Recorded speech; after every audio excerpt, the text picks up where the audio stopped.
akungonzi akumbirwa mvura ototi I perceive you are a prophet. Soro asi angoti Satana hana simba. Hallelujah. Udza munhu ari pasaidi pako kuti batisisai. Bata nekukasika. Batai nekukasika. Nei ndichiti bata nekukasika, shoko rirapa rakawanda, asi ndichazama kuridini, kurisamaraiza kuti tiende tabata umwe neumwe awe nechaachaenda abata. Amen. Ndari pamusoro wekuti Lord, open my eyes. Amen. Lord, open my eyes. Ngatite itese, Lord, open my eyes. Because Bible rinotaura richiti vane meso asi havadi Avaone. saka rikaitione kuti Mwari varida kuti vhura maziso sei kana kuti nenzira ipi. Hallelujah. Ndichavhura bhuku rangu kubva kuna Matthew 28 verse 19. Matthew 28 verse 19. Matthew 28 verse 19.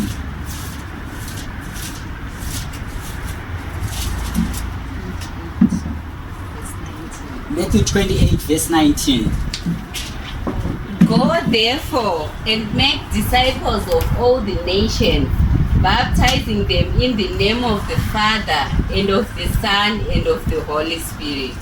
Amen. Amen. This is an instruction that you are being given. Kuti tiende tinoparidze, tiite kuti muchirungu we want to win souls for Christ. Amen. Amen. Iri ndo basa redu hombe ratiri panapa panyika panapa. Basa redu rimwe chete kuti tiende kune asingaziwe mambo Jesu, tomuparidzira nezva Jesu, ogamuchira Jesu Kristu. Amen. Amen. Saka tichaona kuti umwe neumwe ane basa. We have evangelists, we have pastors. Tine anoklina muchechi nekuti basa raMwari racho harigoni kuti riitike panzvimbo pakadi Pakasviba. tiri kuwirirana here ipapo. Hallelujah. Tine vanoimba vachirumbidza kuti basa raMwari ridi. Saka umwe neumwe tiri kuwirirana here kuti ane basa muimba yaMwari. Amen. Umwe neumwe ane chi? Ane basa muimba yaMwari. Saka iwewe neni we have been sent kuti tiende kuPumula, tiende kuMagwegwe, tiende kuSouth Africa, tiende kuBotswana and win souls for who? For Christ. For Christ. As I said, this is a summary. Saka ndichange ndichizama kufamba nebhora. Tinoda kumboendawo timboona kuti aripo here akatumwawo sekutumwa kwataitwa isusu kunoparidza vhangeri. Ngativhurei mabhuku edu kuna Exodus 4 verse 10. Tichaona murume ainzi Moses achitumwa kuti anotungamire vana veIsraeri vanga vari muutapwa muIjipita, achienda navo kunyika yachipikirwa inova iyo chi Canaan. Tiri kuti matumirwo atakaitwa kune munhu akatapwa ari kunze uko anoda kuti auye pai? Muimba yaMwari. Amen. Amen. Saka tiri kuona Mwari vachituma Moses. Asi Moses ane zvaakataurawo mushure mekunge adi zvinowawo zvauri kutaura iwewe mushure mekunge ndakurangaridza kuti takatumwa to win souls. Ngatinzwei kuti Moses anoti chii kuna Mwari mushure mekunge adi atumwa. Ndiwerengere madam. Then Moses said to the Lord, Teererai munzwi, watumwa handiti handati tiende tinoite win souls for Christ. Apa hasisiri Moses akutaura, ndiwe wakuchipindurani manje? Jehovah. Pakutumwa kwawaitwa. Ngatinzwei kuti tichapindura chiti kudii. Oh my Lord, I am not eloquent, neither before nor since you have spoken to your servant, but I am slow of speech and slow of tongue. 11. Amen. Chichemo hazvipere kana munhu achinge adi atumwa. Tine zvichemo zvatinogona kuclassifya under political issues. Kune dzimwe nyika dzekuti haubvumidzwe kuparidza Jesu Kristu, unourayiwa. There are communities dzekuti havadi kunzwa nezvazvo, unoita sei? Nofa. There are political issues. We have environmental issues dzekuti kuri kuitika volcano, kuri kunaya mvura. I was watching TV recently, mvura iri kusvika kune dzimwe nyika. How do you go and preach? Mafactors aitaurwawo naMoses kuti ndinodi ndiwo ayakaya ekuti ari kutaura kuti there are technological matters. Mazuva tine vanonzi matele evangelists vanoparidza kuburikidza netechnology yatinayo, like even WhatsApp chaiyo. Kana pati ari kuti hakuna magetsi, so how do I do basa ramunoda kuti ndiite nhai Mwari? That's right. Ari kuchema-chemawo. Pane yandinofarira, which is economical factors. Mamiriro emari. Nhai Mwari, inini ndinoda kuparidzirawo vanhu vari mulevel yana Chivhayo as an example. But how do I get to him? Ndichisvika panotanga kutonzi ari kuda kukumbira moti, sezvo ari kungopa dzimota. Ndatosubstitutwa, ndichakwanise kunodini? Kunoparidza. Ndiri kuda kuparidzirawo munhu anenge mukuru, but anokubvunza kuti iwe Mwari wako iyeye waunoti unonamata ngaambobatsireka iwewe. I'm talking of a real thing, economical factors. Uri kuda sisi wangu psalmist kuimba praise and worship, but mazuva ano tiri kumbozvizivawo kuti tiri kuda kurumbidza Mwari takapfekawo attire yakadi. This week kwanzi ngatiuye neblue, next week kwanzi ngatiite yeblack, next week kwanzi yered. Ina handina mari. So how do I serve you God? This is Moses. Aitaura chinhu chiri practical. Kuti Mwari ndinokakama ini. Yeah. Ndinaikakama zveshuwa. Yes. Are you getting it? Yes. Are you following? Yes. Totenda Mwari kana tiri kufambira pamwe chete. Tikaona kuti machallenges aya ese aripo. Pane murume anonzi David. David aka-experienza upenyu hwemari, zvekuti aiti akatogara sepanapa akati ndiri kungoda liver yemombe chete. Mombe yaingodonhedzerwa liver chete because aine nazvo. Yes. Akati ndiri kuda huku pamwe dzaiurayiwa 10 kuti akwanise kudii. But pane pandinofarira, pane zvimwe zvinhu zvaakadii, zvaakataura. Tikawerenga bhuku pana Ecclesiastes 10 verse 19, ndoda kuti mundiwerengere kuti David akati chii. Uyezve ndinoda kuti ndidzokorodze pakuti nei ndataura nhau yekuti factor yandinonyanyoda ifactor yeeconomically, because tese tinoziva kuti nyika yedu yatiri kurarama ino yeZimbabwe mari hadzisi kuti dini, munhu wese ari kuchema nechii. So how do you go and win souls iwo uri busy kuda kutsvaga chii? Mari. Ecclesiastes 10 verse 19 munozoenda munoiwerenga, it's okay. Inotaura ichiti money answers all things. Money answers all things. That's what David said. Tiri kutaura kuti munhu aitova nemari, but ari kuudza iwewe wacho kuti aiwa inini mari ndoiziva ndakaiita. Mari inodayira zvese. Ukaenda unoparidzira Chivhayo nhasi iwe uine private jet, it's easy because muri kusangana kulevel iroro. Haafungi kuti izvonouya uzomukumbira mari, anokasika kukuappreciate. Tiri kuwirirana ipapo? Yes. Ndikanzi izvezvi nhasi mukandituma panapa kuti baba kwangwari endai munoparidza kuMozambique, ndotanga kuti mwana asati abhadharirwa school fees ndine tumari icho twandanga ndichida kumboita, basa raMwari harichadii, harichaitiki. Asi kana iripo like David zvaari kukuudzai kuti mari inodayira zvose, you will go kuMozambique. Ndigonoita mwedzi ndichiziva kuti kumba kuri right, ende zvichekufambisa ndinacho mpaka nandadii. asi inini munoti Mwari vangabva vatadza kuve neorder yekuziva kuti ndatuma brother kwangwari, votadza kuve nemaprovisions. Is it possible? Is it possible? No. Kuti Mwari vanoti I am the owner of silver and gold, vokutuma votadza kukupa maprovisions. But Moses, zvekuti Moses aive munhu wenyama akafanana nesu, akati wabvunza pavhesi iyo iyaya chapter iyaya akati izvoni vanozoziva sei kuti mandituma. Just like iwewe uri kuti nai Mwari ndonomubhilivhisa sei munhu anoda kumuparidzira ndinewo appearance iri kuratidza kuti naye aone kuti apa pari kurarama Mwari apa.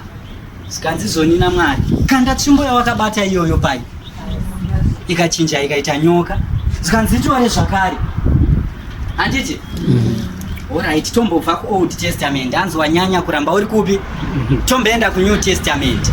Jesu achituma wadzidzi anoti endai munoparidza, chingoendai. Don't take blankets, don't take water, just go. Because aiziva kuti anoita sei? Anoprovider.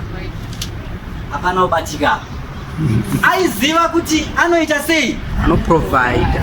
But kuti Mwari vaprovide, panoda chinhu chinonzi contact. Chikuwirirana? Yes. Pane chinonzi contact chekuti ndokuti vakwanise kuwana pekusvikira kuti vaprovide. I want to give you an example as a question rather. I'm believing God for a car. I want a car, a Honda Fit. Ndiri kuida, I have done my quotations. Ndaona kuti motikari iri kuda 7,000 kuti isvike. Ndiri kufamba ndiri kuenda kumba. Ndikaiona 10,000 iri pasi pahai papaya paya. Ndo inonga here. Let's be honest. Yes, ndo inonga. 10,000 baba. Murwi wemari wakadai. Ma 20. But I believe in God for a car. Awitora nditi? Kana kuti nenzimwe nzira tiri kuti ivo Mwari pavaida kuti vanhu vazive kuti variko vanorarama, vakauya panyika panapa in the form of a what? Of a human being through Jesus Christ.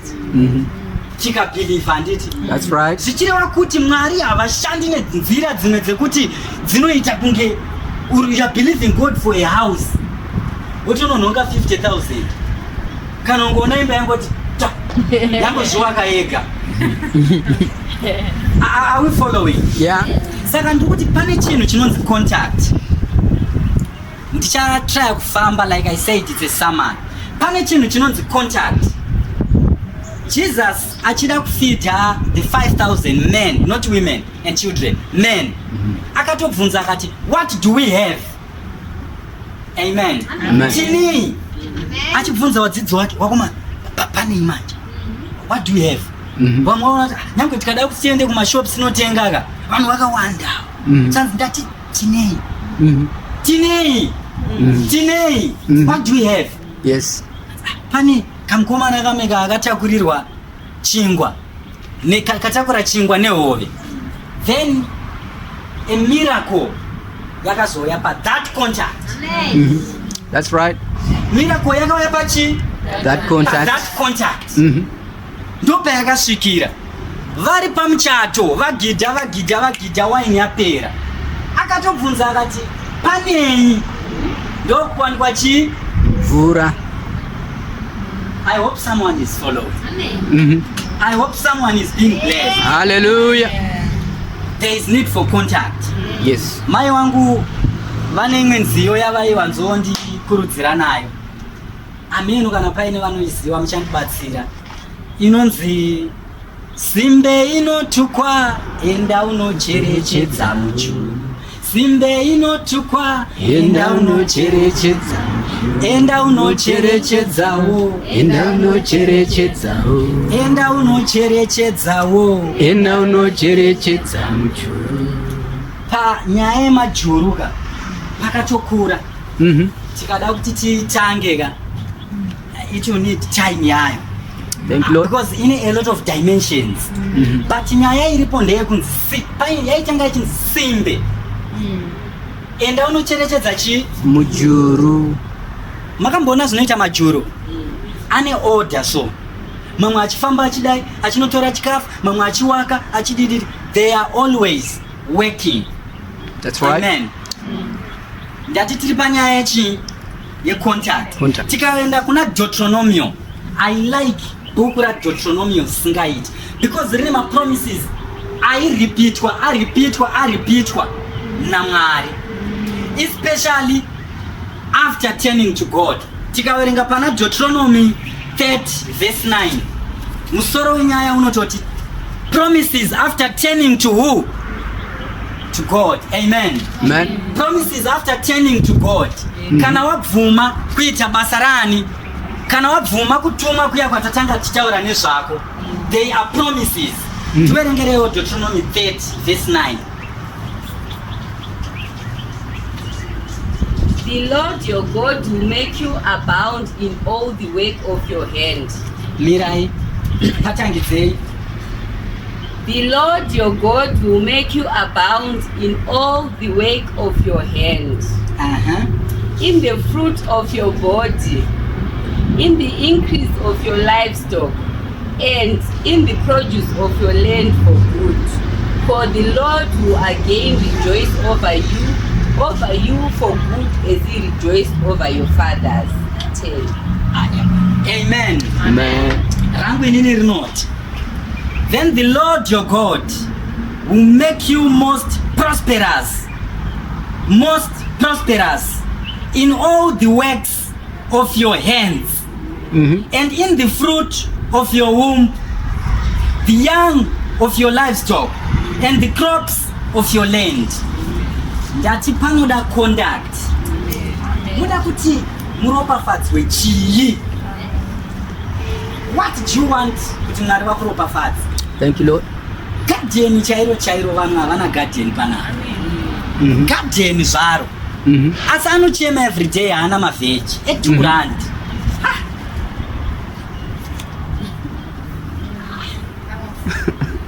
That's right. Let's be realistic. The Lord will bless the works of your hands. That's true. Ndozvinoropafadzwa naMwari ka. That's true. Because chati pakutanga watumwa kunze ndaunoparidza, ukati ndonoparidza sei ndisinawo kumira zvakanaka. Saka uda kuti wakupfekedze hembe dzacho mari yacho ichibva pap. That's right. My pastor used to say, enda unohodha madomasi akahodhwa nevanhu ivavo akafladha iwayo market. The anointing of God. Amen. Hallelujah. Hallelujah. Anopera madomasi ako. Amen. But challenge maziso haana kudi. I said you want the Lord to open our eyes. Today the Lord must open our eyes. Thank you, Lord. There is something that you must see. Tofanira kubva tiine chimwe chinhu chatakabata. Thank you, Lord. Tofanira kubva tiine chinhu chatakadii? Chatakabata. So ndati bhuku raDeuteronomy endai mbonoriwerenga. I like it because pandinenge ndichiriwerenga ndinenge ndichinzwa kuti even zvibereko zvemudumbu zvinowanda. So every time I look at my kids, I'm happy because I know God is fulfilling these promises. Thank you, Lord. Even kanhu kadiki kaunenge waita so, mvura ichinetsa isinganayi, vamwe vanodii? Vanokoma. Handei pana Genesis 21 verse 9. Genesis 21 verse 9. Panapa tiri kuona mukadzi ainzi Hagai.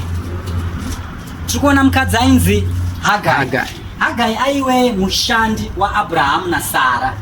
Amen. Asi nekuti Mwari vanga vaisa promise panani? Pana Abraham. Vati Abraham, you shall be a father of nations. Anditi? Sara ari kutiona anonokerwa. Akuti ko Abrahamu chitora ako chi Hagai. Hagai. isi tinongoteerera la isi tinoteerera izvi kana nhasi vari kuda kuuya handei ndauya navo ndinoteerera.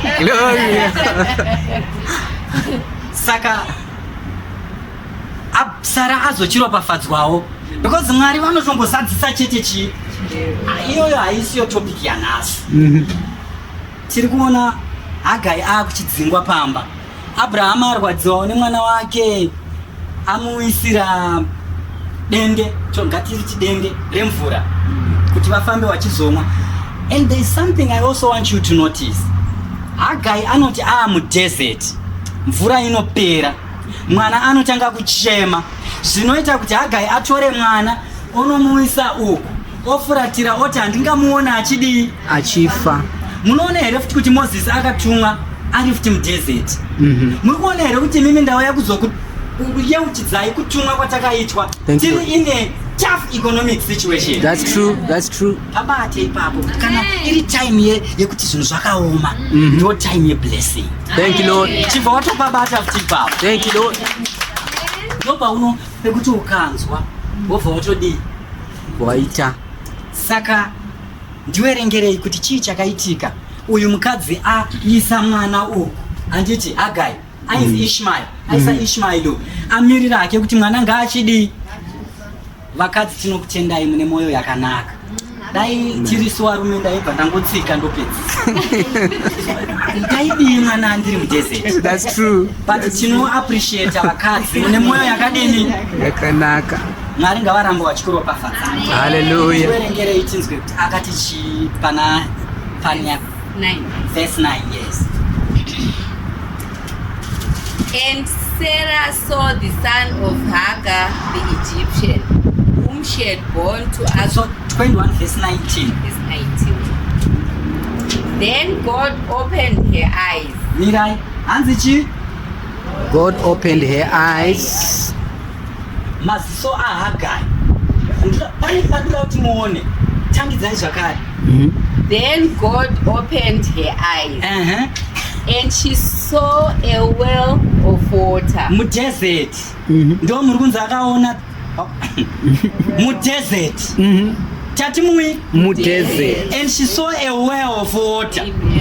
Werenga ichangidzei zvakare munyatso iwerenge zvakanaka. Then God opened her eyes and she saw a well of water. And she went and filled the skin with water and gave the lad a drink. Amen. Hallelujah. Tinoda kutenda Mwari. Mukoma wangu wabva kuliwe yinu yaimugara pa mukoma tamu.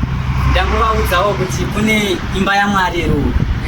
Mwari wakavatungamira. Ngativaombererewo maoko. Thank you Lord. Glory. Vaziva kuenda kuimba yaMwari maita basa mukoma tamu. Ari mudesert. Ndo Mwari pavakavhura maziso ani ake akaona tsime remvura. Ikonomi yakaita zvayakaita izvi. Mwari wotovhura maziso ako. Wotoziva kuti mabhero ane mari. Wotowaka imba. Hauchaendi kunoparidza nemuromo. Imba yako ndo yakuparidza. Kuti onai mukadzi uyu akavaka imba nemabhero. Saka vanhu vouya kuzobvunza kuti ko mabhero anoitisa mari sei? Muno mahodha kupi? Moti haasi mabhero, asi ndiMwari. Hallelujah. Hauchabikitiri kana uchiparidza. Ko iwe wakazviita sei kuti upase maths wadziverenga 3 weeks woti aiwa pfungwa dzakabva kunani? NaMwari. Amunobabata. Pano patiri kurasika panhu pamwe chete. Pane mukadzi muSamaria akasvika patsime paina Jesu. Jesu vakamuti ndokumbirawo chii? Mvura. Ndipo chete patiri kurasika pamaziso edu akawanda atisiri kuona. That's right. Ndoda kuti mundiwerengerewo pana John 4 verse 19. It's a matter of perception. Maonero atinoita zvinhu. Maonero atinoita. Let me give you an example of kuti perception tinenge tichimboti chiiko. munhu wakagara naye paside it's your breakthrough, ndiye ane door rako iroro. That's right. Asori kungoonawo ene ordinary person mai vatinoenda nawo kuservice. Nenhamba ipapapa hauna nhamba dzevanhu 5 pavanhu vauyi nawo ipapapa.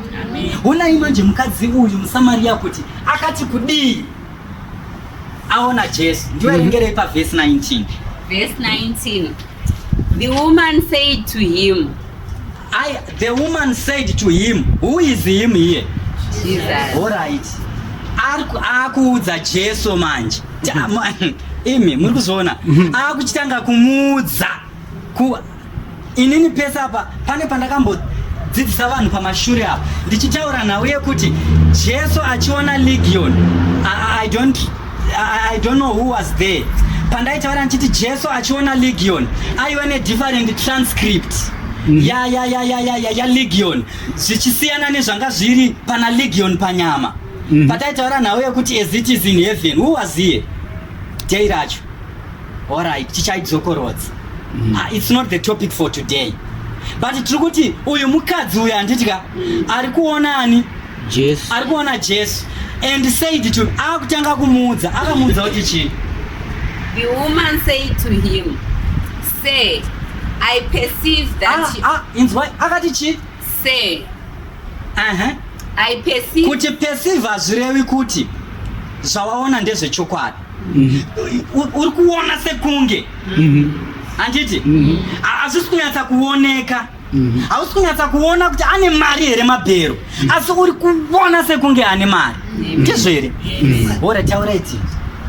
Say, I perceive that you are a prophet. Pakwa. Zvino kana mukadzi muSamaria akagona kungonzi akumbirwa mvura ototi I perceive you are a prophet. Ko iwewe mwana waMwari. That's right. Saka basa raMwari richaitika here. Ratatanga tichitaura nezvaro ratatumwa riya. Tichiramba tichingo we just perceive negatively. I think ndakudzidzisai ndikati Mwari asati akutuma anotanga akupa chi ma provisions. But the way we perceive, the way we see things, the way we look at life, saka nekutuma kuyaga tobva tatogara head pass toti handikwanisi kuno minister. Are we following? Are we seeing where we are coming from? Nepatare izvezvi ndataura ndikati maridzo yacho yakadii, but I'm trying to summarize it. Ndivhurewo pana Genesis 3. Genesis 3 ndiite round off. Genesis 3 verse 5. Verse 5. For God knows that in the day you eat of it, your eyes will be opened. This is the devil. Ari kuudzawo Eve kuti Mwari vanotozviziva kuti ukadya ichi chavakakurambidza ichi maziso ako anodii? Anovhurika. Alright, regai ndimbokuudzei something. Pane zvinhu zvamunogona kutoita vanhu muri panapa imimi mukatoita mari. I can tell you munonoromba mukaita mari. Ndikuudzaika. Yes. I'm telling you. Variko vakatoromba vakaita chi? Mari.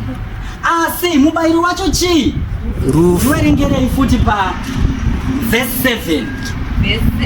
Verse 7. Then the eyes of both of them were opened. Vaita zvekuromba zviya vaita mari iya. Anditya ndo ava vadya ava vabva vatodii? Vatovhurika maziso. Endai nayo inonakidza manje iyoyo. And they knew that they were naked. Hatina kupfeka. Vabva vatoona nekuti varomba vazoziva kuti tine mari asi hatina mari. Are you getting it? Wakona kuti une mari asi haisi kudii? Haisi kutenga kana chikenini. Ine hangu ndine yangu yandinohora hamusati mapedza. Yangu iyoyo shoma yandinohora iri kukwana kutenga chi? Ndichinakiriwa nevana vangu. Because yakaropafadzwa. Yako iyi mota yacho hamukwiri muri 2. Pambedha pacho hauparari. Asi maziso adii? Avhurwa neimwe nzira isiriyo. Endai nayo. And they sewed fig leaves. Chinzwai vakusona zvimani kuti vazvivhare